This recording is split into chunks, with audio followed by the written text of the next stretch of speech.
Pourquoi plusieurs gouvernements, parmi lesquels l'Allemagne, la France, le Royaume-Uni et le Canada, montent soudainement au créneau face à Elon Musk? De quoi ont-ils peur? Et leurs inquiétudes sont-elles légitimes? Lundi, le président Emmanuel Macron s'en est pris indirectement à Musk sans le nommer. Voilà 10 ans, si on nous avait dit que le propriétaire d'un des plus grands réseaux sociaux du monde soutiendrait une nouvelle internationale réactionnaire et interviendrait directement dans les élections, y compris en Allemagne, qui l'aurait imaginé? C'est le monde dans lequel nous vivons et dans lequel nous avons à faire de la diplomatie.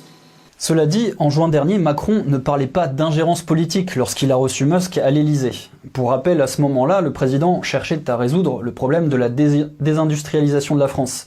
Et demander de l'aide à Musk ne semblait pas lui poser de problème. Alors, quel est le vrai problème que pose Musk à une partie des dirigeants de la planète? Pour répondre à cette question, il suffit de se pencher sur son profil X. Vous voyez les plus de 210 millions d'abonnés de Musk? Ça, c'est le problème. Son compte est tout simplement le plus suivi de la plateforme. Et ça lui donne du pouvoir. Ça lui permet d'envoyer des messages forts. Par exemple, en soutenant l'AfD, le message, c'est clairement que cette formation politique n'a rien à voir avec le groupe de néo-nazis dépeint par les grands médias allemands.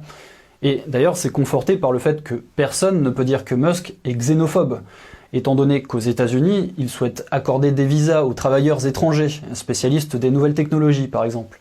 Mais tous ces abonnés ne lui servent pas qu'à ça. En fait, aujourd'hui, ce qui dérange vraiment les pouvoirs en place, c'est que, grâce à ces millions de followers, Musk a le pouvoir de mettre en avant certains sujets qui ne sont pas forcément à leur avantage.